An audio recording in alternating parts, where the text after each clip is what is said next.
চলমান Israel Lebanon সংঘাতময় পরিস্থিতি নিয়ে মুখ খুলেছেন তুরস্কের প্রেসিডেন্ট রিসেপ তাইয়েপ এরদোগান। চলমান পরিস্থিতির জন্য ইসরায়েলের প্রতি নিন্দা জানান তিনি। ইসরায়েল লেবানন সহ গোটা অঞ্চলে যুদ্ধ ছড়িয়ে দিতে চায় বলে মন্তব্য করেছেন Erdogan. İsrail işgaline karşı ortak tavır takınmalıdır। 21 September রাতে জাতিসংঘের ৭৯তম বার্ষিক সাধারণ অধিবেশনে যোগ দিতে নিউ ইয়র্কের উদ্দেশ্যে আঙ্কারা ত্যাগ করার সময় এই মন্তব্য করেন Erdogan. Bütün İslam ülkeleri de nerede duracağı belirsiz।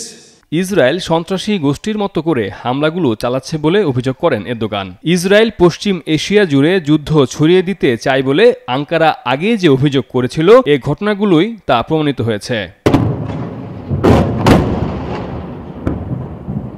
Lebanon জুড়ে ওয়াকিটকি ও পেজার বিস্ফোরণের ঘটনার নিন্দা জানিয়ে এরদোগান জানান, এ ধরনের হামলার মাধ্যমে ইসরায়েল প্রমাণ করেছে যে বেসামরিক নাগরিকদের ক্ষয়ক্ষতির প্রতি তেল আবিবের কোনো ভ্রুক্ষেপ নেই।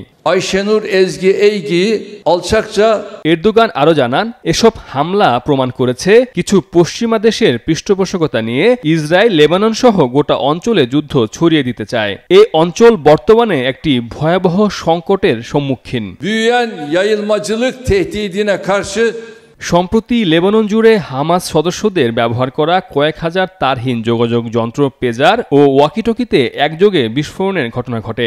লেবানন সরকার ও হিজবুল্লাহ দাবি, ইসরায়েল বৈদ্যুতিক বার্তার মাধ্যমে এ বিস্ফোরণ ঘটিয়েছে, কিন্তু ইসরায়েল এ বিষয়ে এখন পর্যন্ত কোনো মন্তব্য করেনি। 2 দিনের বিস্ফোরণে সাধারণ মানুষসহ সশস্ত্র গোষ্ঠীটির 37 জন নিহত হয়েছে, আহত হয় প্রায় 3000।